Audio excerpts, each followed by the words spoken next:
Hey guys, this is the 6th video about my Lionhead cross rabbit Sandy's personality. Number 1. There was one time where one of my family members fell asleep on the sofa. He woke up to Sandy being in his face really up close and sniffing. He was a little bit scared that Sandy would all of a sudden snap and bite him or something like that, but it was all fine. Right before this, Sandy bounced around 4 times. Number 2. There was one time where one of my family members went into the front room where Sandy is and couldn't find her. My family member even used food, which always makes Sandy jump out of hiding and be there, and even that didn't work. It turned out that she went behind the sofa and could just about fit there. This was before the lamp incident, which I talked about in the mistakes I made as a rabbit owner video. Number 3.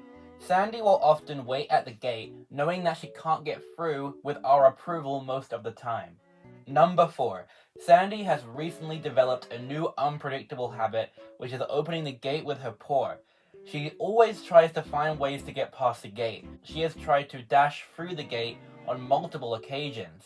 She kept getting through the gate. She was getting through the gate. We were wondering how. I was sitting on my bed. My room is right next to the gate. I heard Sandy make some noise, and I quickly walked out my room, and there she was. At this point, we had to glue an extra block of wood to the bottom of the gate, because she was likely getting through the gate because she could just about fit under it. I'm talking about a different gate than the previous video about Sandy's personality, by the way. Number 5. Sandy usually sleeps during the day and is most active at night. She gets a lot of human interaction, most of which happens in the evenings, but also often in the daytime. There is usually someone around either way. Number 6. Someone left the remote for the sound on the sofa by accident, and Sandy chewed the buttons of the remote. Number 7. There was one time I was on the sofa for a while. Sandy was sitting under the green chair and then grunted at me. I went off the sofa, went away for a minute, came back, and she was on the sofa. She likely wanted me off the sofa, but didn't express that until about 10 minutes after I started sitting on the sofa. She was likely fed up of waiting, so she wanted to express herself, but I didn't know that she wanted me off the sofa in those 10 minutes.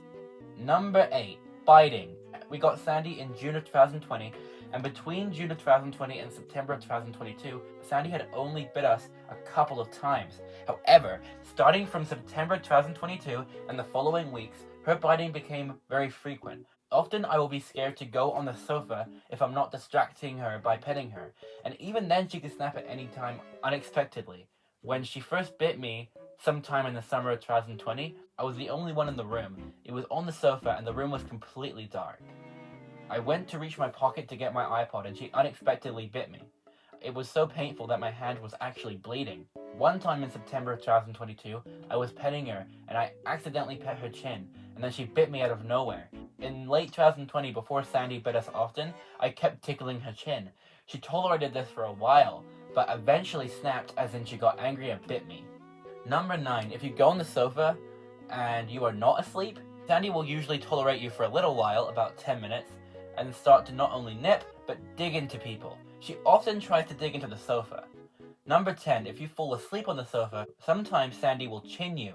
Not objects, but people. Thank you for watching this video, and bye!